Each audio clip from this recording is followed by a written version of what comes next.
Isaac, ¿cómo nació la idea de crear ILAN? La idea de hacer ILAN o de crear esta organización Israel Latin America Network realmente nace con la inspiración de un hombre que marcó mi vida en los últimos 10 años y que fue el presidente Shimon Peres. El presidente Shimon Peres, desde que lo conocí, pues es un hombre que siempre tenía esta visión de que con la tecnología y todas las innovaciones de Israel se podía cambiar la vida de millones de personas. Yo creo que todos nosotros tenemos una responsabilidad, no solamente con nuestra familia, no solamente con nuestra comunidad, sino también con el país donde vivimos. Y mucha gente se queja, oye, que el gobierno, que esto, que el otro, bueno, y la pregunta es, ¿y tú qué estás haciendo? ¿No? Entonces yo creo que más que quejarse, yo creo que tenemos que tomar responsabilidad, tenemos que actuar, tenemos que hacer cosas, y lo que pretende hacer ILAN es eso, ¿no? Es ayudar con todo lo que Israel ha innovado, con todo lo que Israel ha desarrollado, para poder ayudar a cambiar la vida de la gente de México y de nuestra región, que es Latinoamérica, que es prácticamente de donde somos nosotros, ¿no? Es como nace esta idea para crear esta organización. Cuéntanos un poco de tu amistad con Shimon Pérez. ¿Dónde lo conociste? ¿Qué hizo que marcó tu vida? ¿Cómo era? Sí, bueno, mira, Shimon Peres era una persona muy especial. Era un hombre que, pues más allá de ser un gran líder, un patriarca de Israel, era un hombre muy sencillo y con un corazón muy grande. Yo una vez le pregunté a Shimon, le dije que cuál era el secreto de que tanta gente lo quiera, ¿no? Porque, digo, todos los grandes líderes siempre tienen la gente que los quiere y la gente que no los quiere. Realmente yo nunca conocí a alguien que tanta gente lo quisiera como a él. Y me dijo, Isaac, es muy fácil. Dice, hay que servir al público, no servirse del público.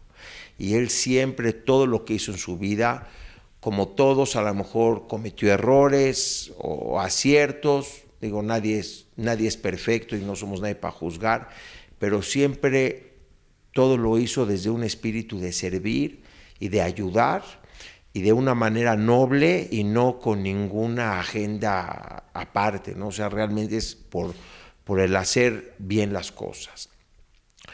Yo lo conocí a él aproximadamente hace 10, 11 años, cuando él acababa de empezar su presidencia de Israel, que fue el último puesto que tuvo en el gobierno. En Israel tú te puedes, como sabes, reelegir de cualquier puesto, menos de presidente. Cuando eres presidente es como en México, sufragio efectivo, no reelección, y además termina tu carrera política, es como es. Y cuando él empezó sus años de presidente, tuve la oportunidad de conocerlo, y la verdad es que desde que lo conocí hicimos una química muy especial.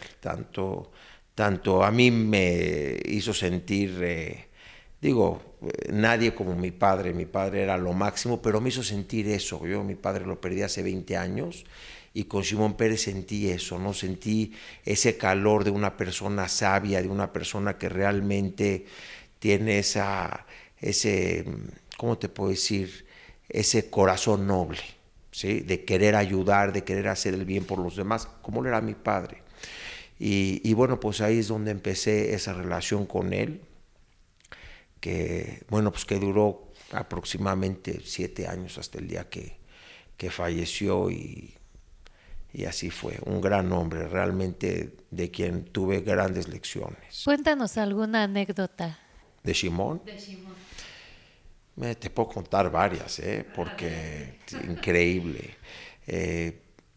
Una vez le pregunté que por qué no había, pues ya retirándose de la vida política, imagínate, ¿no? A los casi 90 años o 88 años decidió correr para presidente.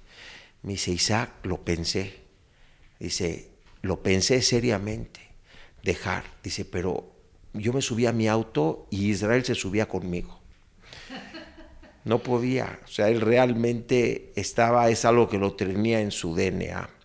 Esa es una anécdota, pero una que me marcó mucho es que él decía que las personas son jóvenes o viejas no por su edad. Dice, mientras tengas más sueños que logros, eres una persona joven. Cuando ya tienes más logros que sueños, entonces ya eres viejo.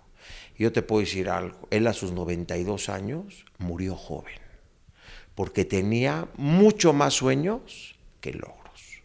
Y eso es algo que realmente me marcó, que no es, la edad no se mide por los años, sino por tu capacidad de soñar y las cosas que tienes por hacer, ¿no? Entonces, cuando tienes más sueños que logros, sigues siendo una persona joven. Es una anécdota muy bonito que me pasó con él. De hecho, cuando él terminó su carrera como presidente, me invitó a un viaje donde fue a Washington a recibir premios y después estuvimos en Nueva York. Y me acuerdo en Nueva York fuimos a comer a un restaurante, el Milos, un restaurante griego. Y nos sentamos así frente a frente y me dijo, Isaac, estoy el mes que entra por terminar mi carrera, 70 años al servicio del Estado. Dice, y tú sabrás que como político, me dijo, muchas veces mis manos estuvieron atadas. No siempre hice lo que quise hacer, ¿no? Dice, pero ahorita que voy a terminar, mi trabajo va a empezar a los 92 años. Le dije, ¿cómo? Me dice, sí, quiero cambiar el mundo a los 92 años. Me dice, y quiero saber si tú me vas a apoyar. Le dije, pero por supuesto voy a apoyar. ¿Cómo le dices a un señor de 92 años que quiere cambiar el mundo que no lo vas a apoyar? Y ahí es donde surgió toda la idea. Le dije, ¿y cómo piensas cambiar el mundo? Y fue cuando me dijo, a través de la innovación y la tecnología de Israel, vamos a llevar eso a todo el mundo y así vamos a cambiar el mundo. Entonces, toda la idea de Ilan realmente pues es algo que nosotros, no es una idea mía, es una idea de Shimon, en paz descanse, y que lo que estamos haciendo nosotros es, bueno, pues traerla a una realidad y trabajar sobre esto. Pero te escogió a ti, Isaac. ¿Por qué te escogió? Mira, yo no creo que me haya escogido a mí, yo no creo que me haya contado un secreto, yo creo que es algo que se lo dijo a muchísima gente. Y yo creo también que hay otras personas en el mundo y en Israel que están haciendo lo mismo, ¿no? De hecho, su hijo Gemi, que es su hijo el más chico, es el que está siguiendo su legado. Shimon, antes de morir, también convirtió el Centro Pérez de la Paz en el Centro Pérez de la Innovación y la Paz. Nunca lo vio terminado, se acaba de inaugurar en noviembre del año pasado. Él cumplió la semana pasada 3 años que falleció. Y es realmente eso, es un showroom de la innovación israelí, un lugar de inspiración donde tú ves a todos los innovadores que hubo en Israel, cómo concibieron las ideas, cómo lo lograron, los impactos que esto ha tenido, algo realmente hermoso, ¿no? Entonces, yo no te puedo decir que me escogió, ni mucho menos, yo creo que es algo que se lo dijo a muchos y bueno, pues somos muchos los que estamos de alguna manera tomando esa responsabilidad y llevándola o queriéndola llevar a una realidad.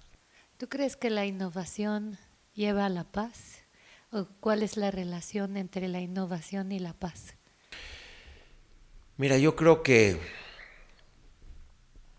no sé si la innovación lleva a la paz y también a qué tipo de paz o de qué se trate, ¿no? Pero yo sí creo que Porque en el Medio Oriente sí. el hecho de Israel ser tan innovador ha llevado que hasta países árabes se les han acercado. Sí, bueno, no sé si necesariamente se han acercado por los temas de innovación o si se han acercado porque hoy en el Medio Oriente tenemos un país como Irán que representa una amenaza tanto para Israel como para los otros países árabes, ¿no? Entonces, seguramente has escuchado el dicho que el enemigo de mi enemigo es mi amigo. Y yo creo que esa relación con estos países árabes, especialmente con los países del Golfo, viene más allá, más que por un tema de innovación, viene más por un tema de una alineación en contra de un gran enemigo para todos, ¿no? que es Irán, y un Irán nuclear puede ser incluso mucho más peligroso de lo que hoy es. Así es.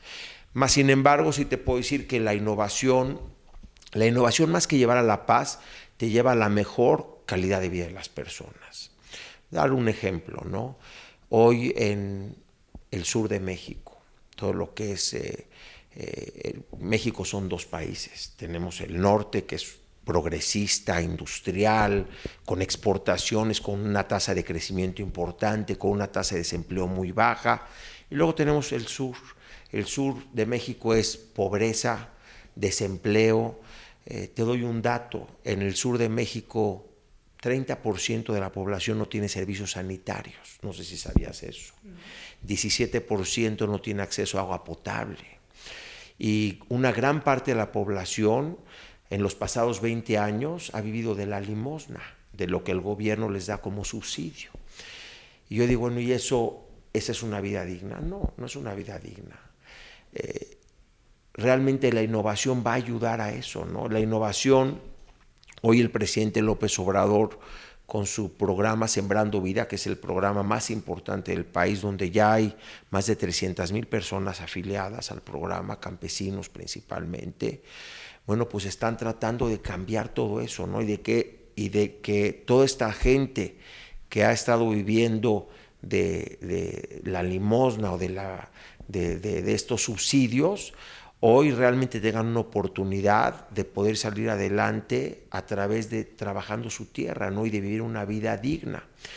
Pero por más que trabajen su tierra, si no tienen innovación, si no tienen de alguna manera cómo llevar agua a esos sembrados, o cuidarse de las sequías, o una serie de cosas, sus posibilidades de éxito son muy bajas, ¿no? Como ahorita, ¿no? Acabo de leer un artículo donde en el norte de México hay una sequía terrible y todas las cosechas de frijol y demás pues ya se perdieron, ¿no? Siendo que con innovación se puede resolver eso. De hecho, ahora que estuvimos hace 4 meses con una delegación del proyecto Sembrando Vida en Israel, en el Instituto Volcani, se mostró cómo se puede hacer una semilla de frijol que aguante las sequías, en donde ya podemos tener incluso cosechas, no obstante que haya sequías. Y así hay muchas cosas, ¿no? Entonces, no porque ¿cómo puedo explicarlo? Tenemos que aprovechar esas oportunidades, ¿no? Eso es lo que le va a dar a la gente pues mayores oportunidades para tener éxito. Ahora, eso nos va a dar la paz. No sé si nos va a dar la paz, pero sí por lo menos nos va a dar una vida digna. Y yo creo que entre la gente, cuando la gente vive una vida digna, pues es menos probable que los jóvenes y demás vayan a buscar problemas y vayan a hacer otras cosas, ¿no? Empieza todo por eso, ¿no? Tener una vida digna, tener servicios, tener de alguna manera, que es algo que también gustó mucho en Israel, es toda la organización de los kibutz y los moshav, ¿no? Porque pues, los tejidos sociales se han desaparecido. ¿Y por qué? Por lo mismo, ¿no? En un momento que no hay oportunidades, no hay trabajo, gente se migra hacia el norte, dejan a familias descompuestas, los tejidos de la sociedad se rompen y bueno, pues una cosa empieza a llevar de alguna manera a la otra, ¿no? Entonces yo creo que cuando hay oportunidad, cuando hay innovación, cuando hay trabajo, cuando hay servicios y hay una vida digna, todo debe de ser mejor. Esa es la creencia.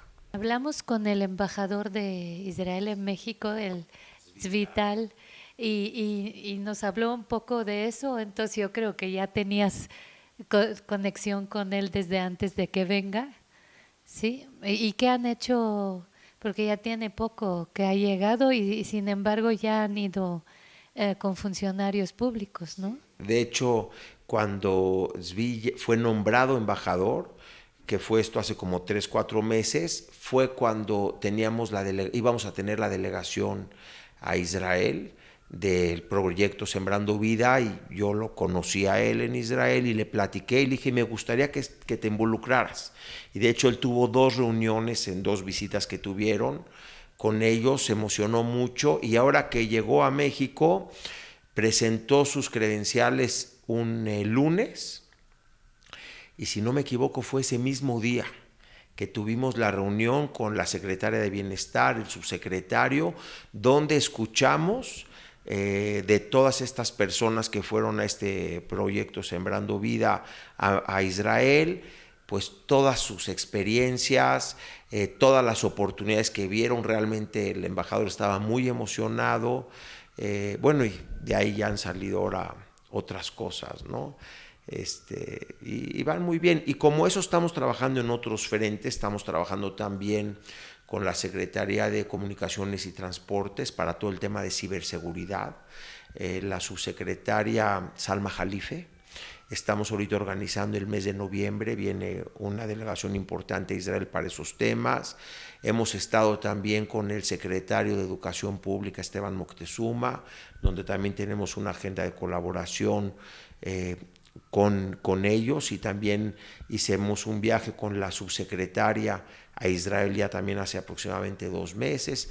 Y bueno, pues así poco a poco estamos expandiéndonos a las diferentes secretarías para ver en los diferentes temas donde podemos colaborar, donde podemos ayudar. Y bueno, pues es como Ilan y nuestro equipo, y junto con Israel queremos poner nuestro granito de arena para esta transformación o este desarrollo que estamos queriendo tener en México. Me imagino que el presidente López Obrador le encantó lo que le dijo el embajador acerca de... Sí, sí, de hecho, ¿Tú estabas presente? no, yo no estaba presente. El embajador tuvo una reunión con el presidente cuando entregó sus credenciales, y el único que estaba presente era, no me recuerdo bien cómo se llama la persona de la embajada, como su brazo derecho, una señora, no sé cómo se llama. Tal, exacto, estaba Tal, y estaba Marcelo Ebrard, que es nuestro canciller.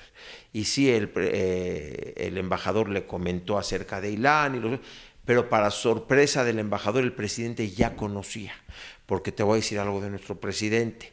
Nuestro presidente no ha hecho en casi ya, bueno, un año, se va a acercar a un año de su gobierno, no ha hecho un viaje al extranjero, ni ha ido al G20, ni va a ir ahora a la ONU, ni a muchas cosas. Pero eso sí, cada semana, no hay semana que no está visitando el proyecto Sembrando Vida en los diferentes estados. Y ya escuchó de viva voz de estas personas que han ido a Israel sus experiencias y todo. Entonces él está consciente de este trabajo que se está hecho. O sea, conocía a López Obrador. Bueno, no sé si necesariamente conoce Ilan como organización, pero sí ciertamente conoce del trabajo que se está haciendo y de las experiencias que han tenido estas personas en su visita a Israel.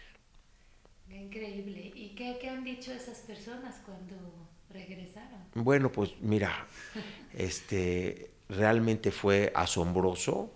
El embajador estaba muy contento, bueno, todos, porque pues más allá de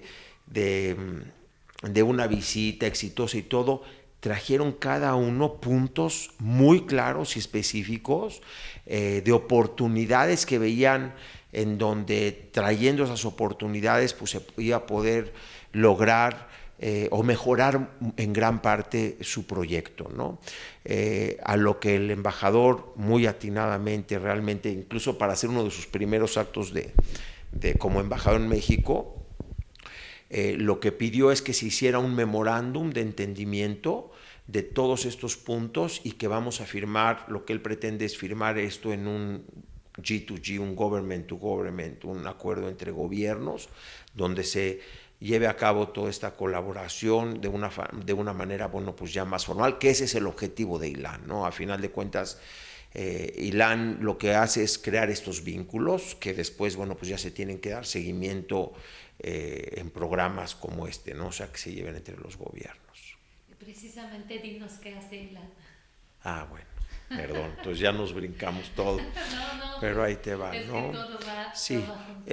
Ilan es una organización no gubernamental, sin fines de lucro, apartidista, no somos ni de un partido ni de otro partido en ningún país, y laica.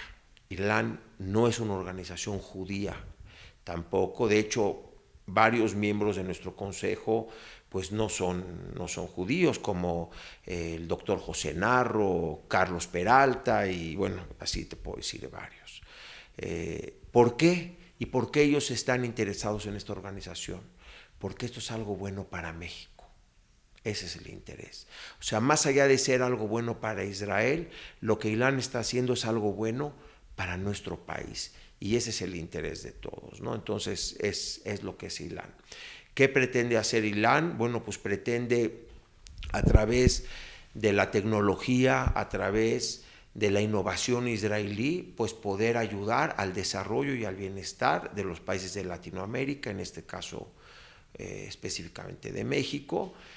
¿Cómo lo estamos haciendo? A través de 3 líneas de acción, ¿no? La primera son las misiones a Israel. Identificamos las oportunidades, como en este caso en la parte de bienestar, la parte de agricultura, en la parte de comunicaciones, educación, salud y otros. Te puedes imaginar que México tiene muchos retos, incluso seguridad, retos que de alguna manera Israel los tuvo y los ha superado. Y bueno, los han superado todos los grandes países del mundo, todos los países desarrollados del mundo, como Estados Unidos o Francia o España y demás. Pero la experiencia única que tiene Israel es que Israel lo superó en el menor tiempo y con las mayores adversidades. Y eso hace de la experiencia de Israel una experiencia única, ¿no? Entonces, lo que pretendemos de alguna manera es llevar a hacer estas misiones con estos individuos que son principalmente actores de gobierno, que vayan a Israel y que vean cómo el reto que hoy tienen, cómo Israel lo superó.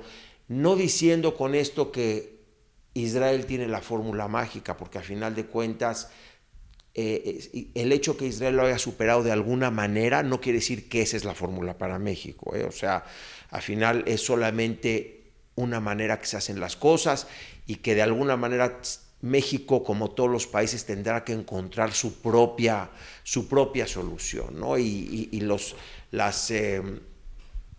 Este tipo de cosas de alguna manera hay que tropicalizarlas y encontrarles a cada país cuál es la mejor manera de solucionarlas. Ese es un camino de acción. La otra es que estamos haciendo foros de innovación, foros, pláticas específicas, en donde lo que pretendemos es, bueno, pues abrir las mentes de estas personas, de esos individuos, como en el caso, por decir ahorita, de Sembrando Vida. Vieron, bueno, pero ahora nos han pedido que tienen 2,700 líderes en este programa que también que no pueden ir a Israel. Entonces ya estamos armando de Israel, traer acá a estas personas que les van a dar estas pláticas o estos talleres o foros para poderlos de alguna manera abrirles esta mente, como estas personas que fueron y se abrieron la mente.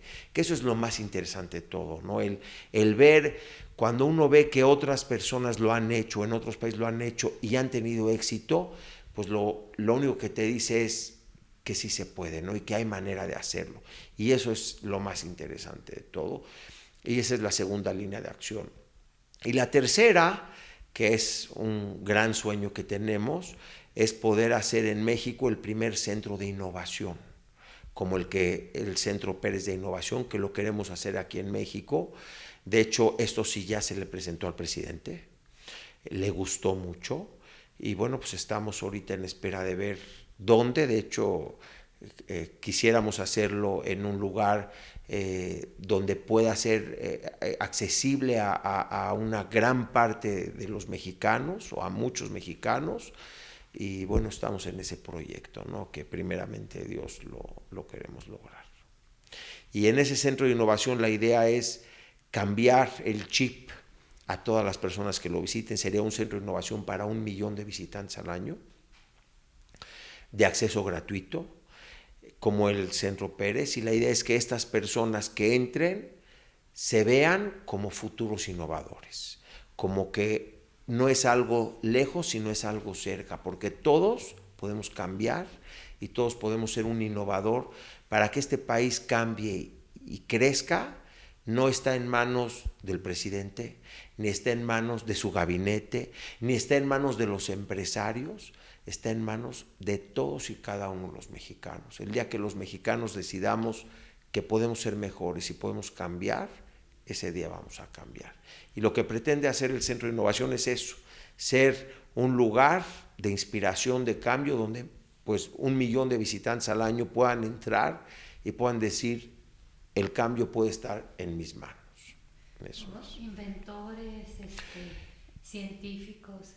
Sí, bueno, lo que te enseña este centro de innovación de alguna manera es eso, ¿no? Es ver las grandes innovaciones que se han hecho en el mundo, y lo más interesante es aquellas personas que lo hicieron eran gente común y corriente, eran gente normal, no eran Albert Einstein, ¿eh? O sea, realmente eran gente, si tú ves, de hecho esta semana posteamos en las redes de Ilan la historia de el hombre que inventó el riego por goteo, de Netafim.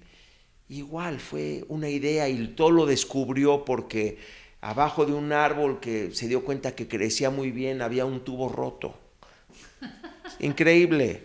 Sí. Y que eso le daba unas gotas de agua y así creó. Y tú ves ahora el Waze, ¿no? Que es, yo creo que la aplicación que más se usa en el mundo para todas estas cuestiones de tráfico. Y su inventor, si ves cómo inventó Waze, dices, no puede ser, un tipo común y corriente que lo inventó de su desesperación, ¿no? De que estaba en el tráfico y decía, oye, tiene que haber algo. Y cuando tú ves el USB que usamos todos, el inventor, que es otro israelí, ve su video de él, cómo lo inventó y cómo se le ocurrió la idea, porque en un viaje que fue a Nueva York, su computadora crashó y todo su viaje fue para nada. Dijo, eso no me vuelve a pasar. Yo tengo que poder llevar todo en mi bolsa, por si vuelve a mi computadora a estropearse, lo puedo hacer en otra computadora. Y así es como creó el USB, que hoy se usa en todo el mundo, ¿no? Entonces, los innovadores realmente podemos ser todos. Ese es el secreto de la innovación. Entonces, algo muy inspirador, muy lindo, y que también te muestra una visión de lo que va a ser el mundo dentro de 30 años. No, si no has ido, te invito a que vayas a Israel a conocerlo. Realmente es algo que vale mucho la pena. Todas las personas que han ido me han dicho, Isaac, ha sido realmente lo máximo, sí, muy bonito.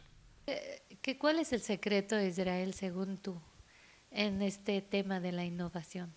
No es solamente la mente judía, es también apoyos del gobierno, es para que la gente pueda sacar adelante sus inventos, ¿no?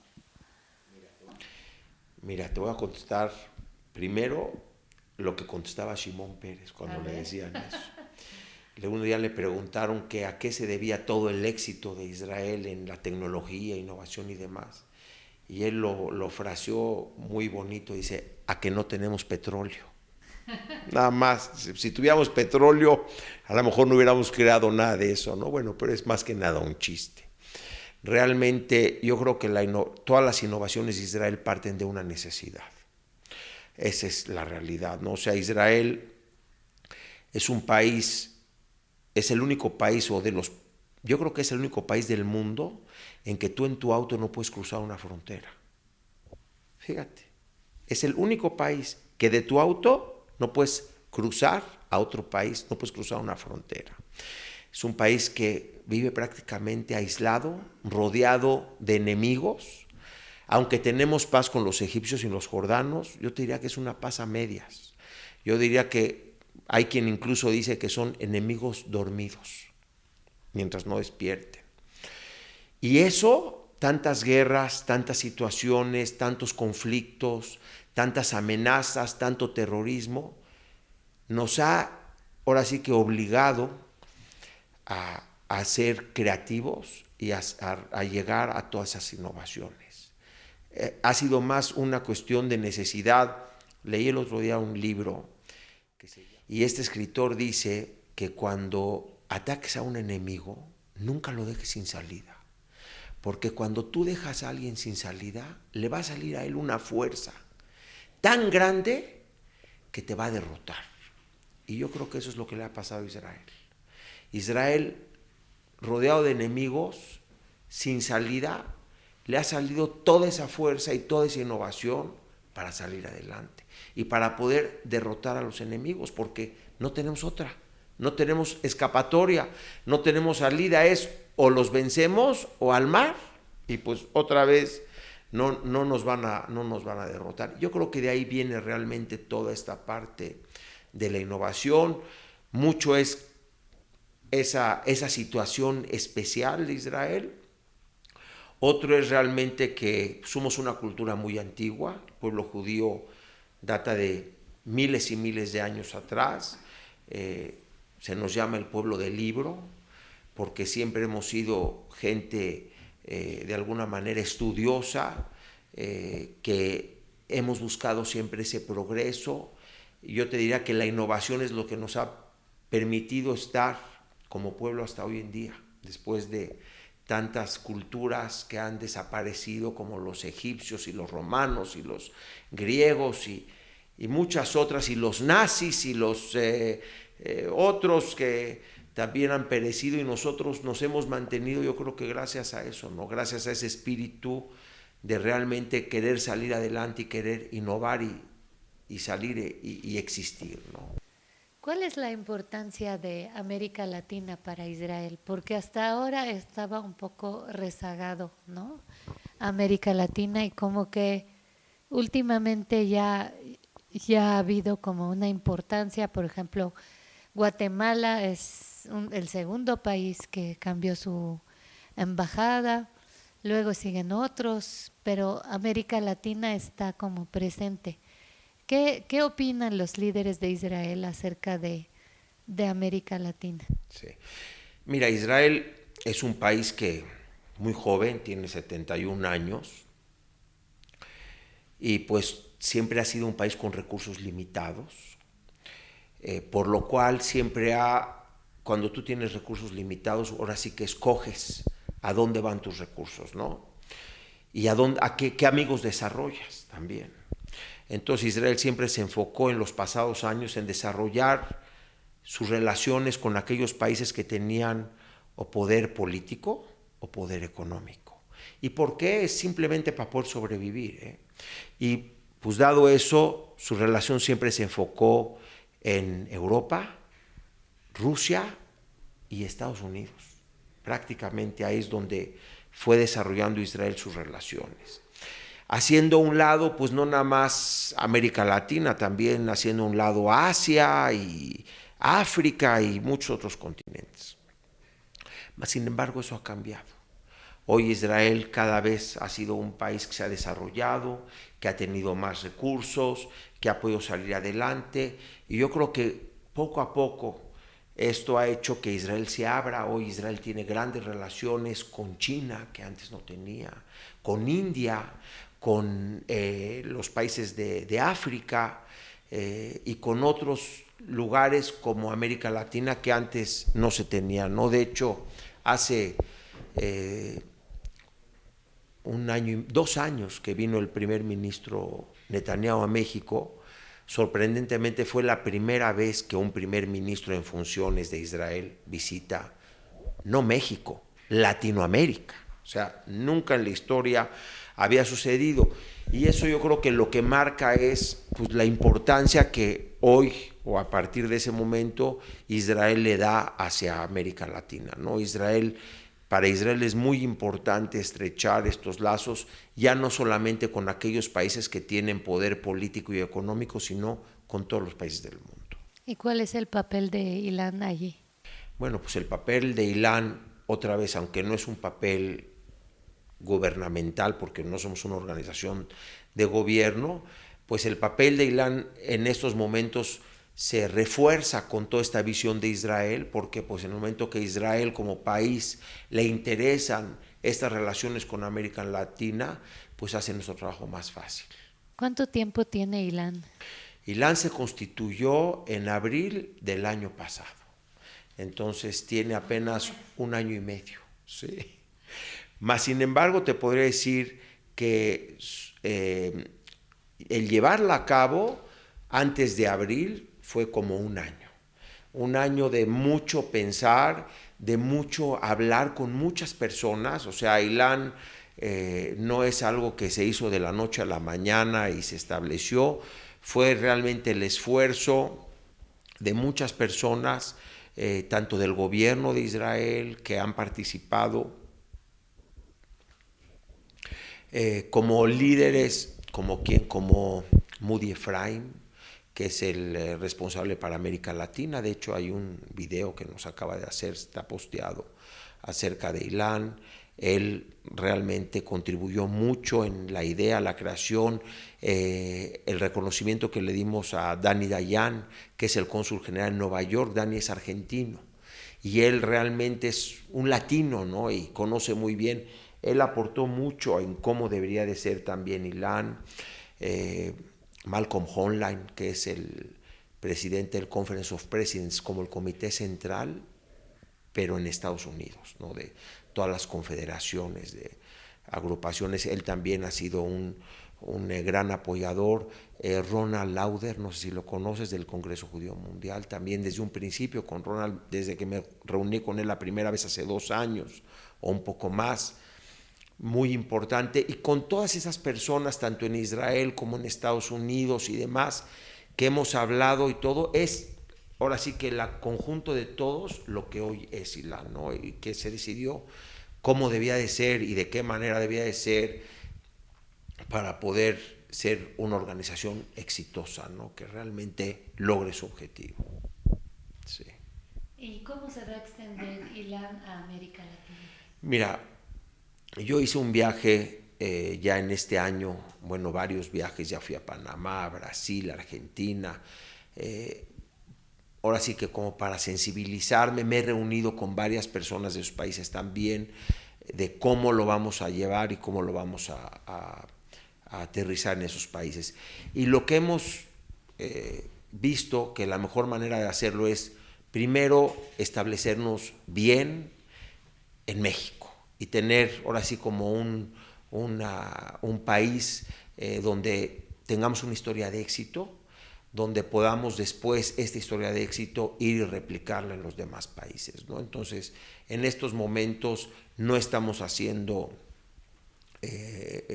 ahora sí que un esfuerzo importante en América Latina, pero lo que sí estamos haciendo es concentrar nuestros esfuerzos en México, y la idea es el año que entra, a partir del año que entra, vamos a tener un evento el 16 de enero, que es el evento de aniversario de Ilan.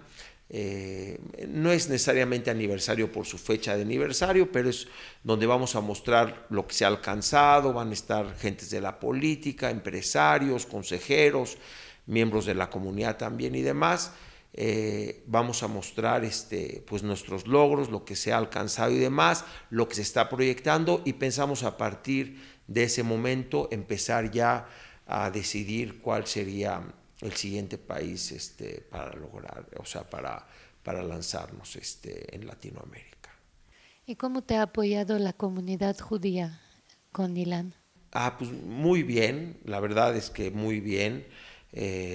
Tanto Comité Central como, me recuerdo el día que lanzamos, presentamos Ilan en México, que fue en noviembre del año pasado, invité a Moisés Romano, nuestro presidente de Comité Central, así como a los presidentes de las diferentes comunidades.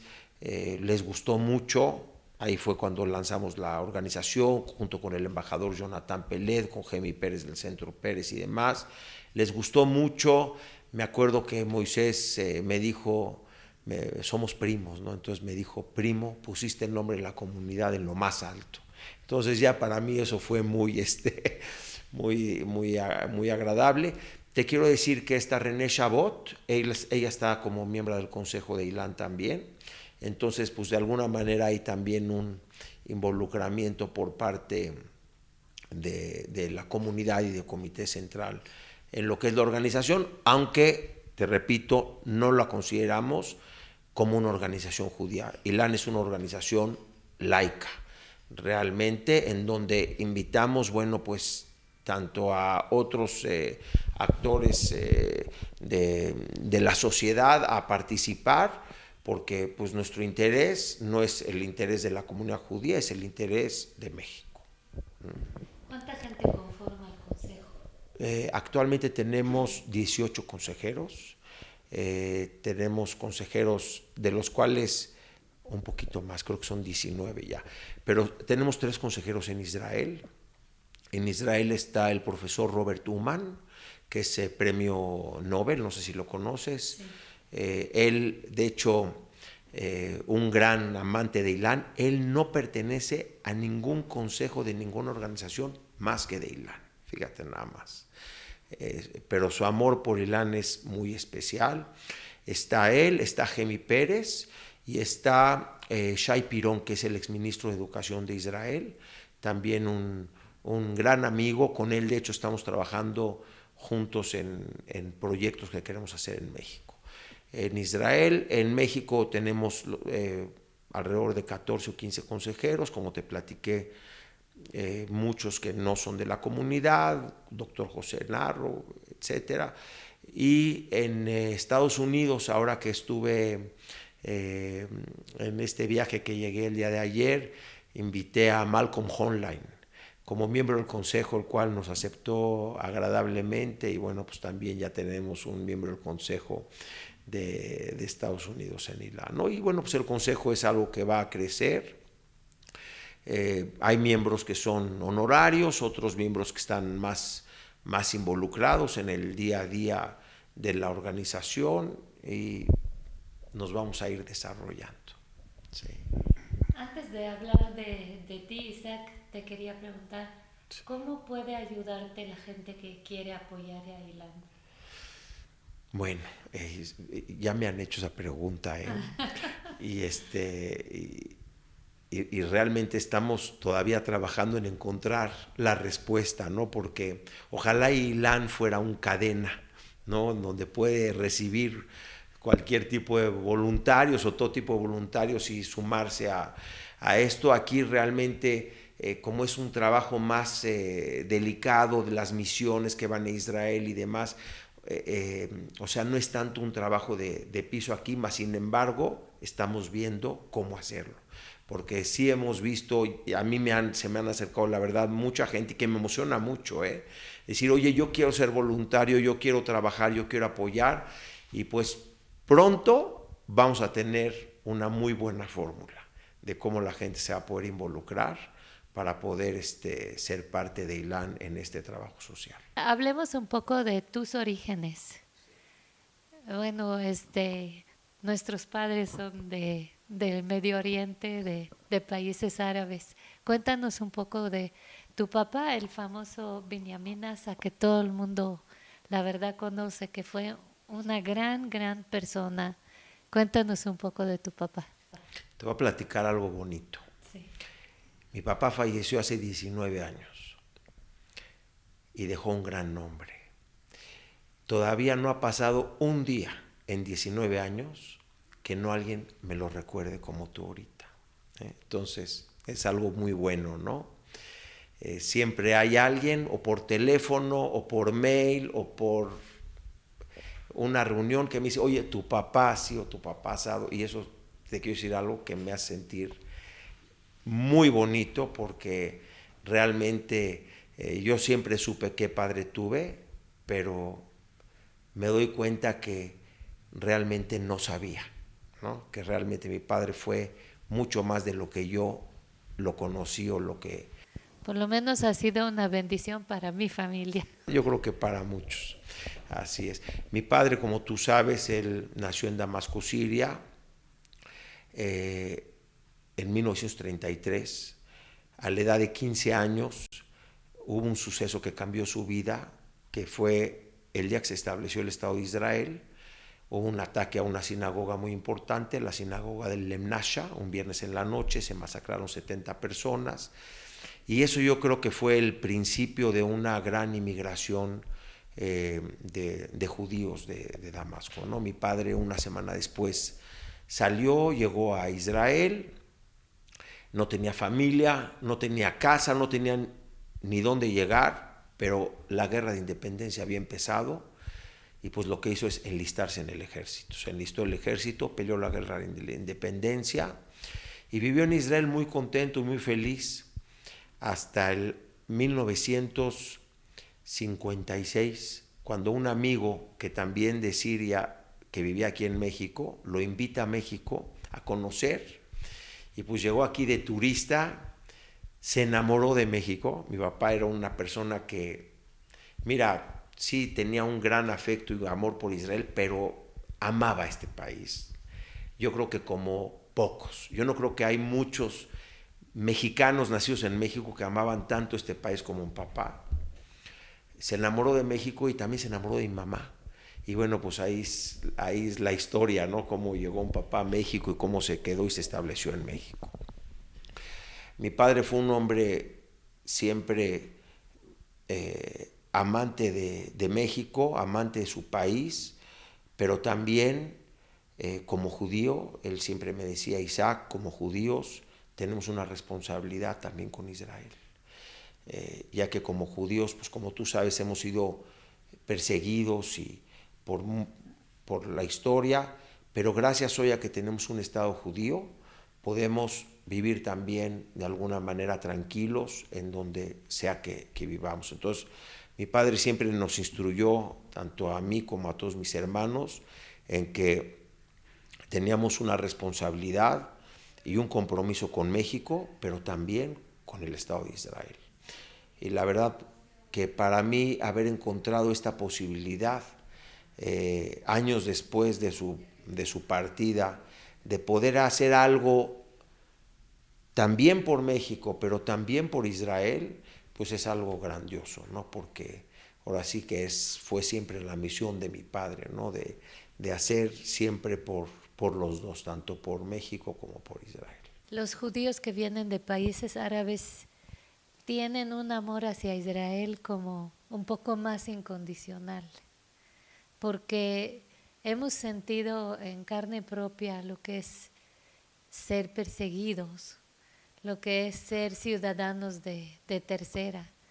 Y yo creo que ¿cómo sientes tú esta parte? Pues sí, así como lo dices, realmente, no obstante que vivimos en los países árabes por miles de años, en 1948 llegó a haber casi 1 millón de judíos en los países árabes, hoy habrá unos miles.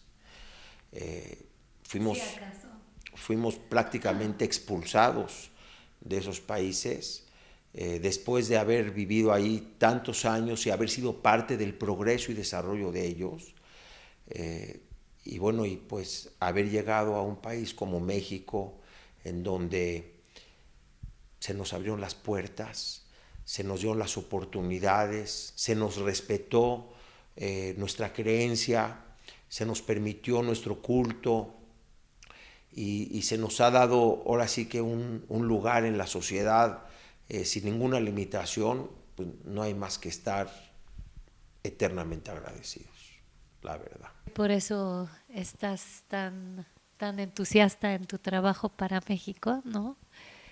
Y bueno, te deseamos la mejor de las suertes y que Ilan crezca y se multiplique y tenga muchos frutos tanto por el beneficio de Israel como por el beneficio de México. Muchas gracias, May.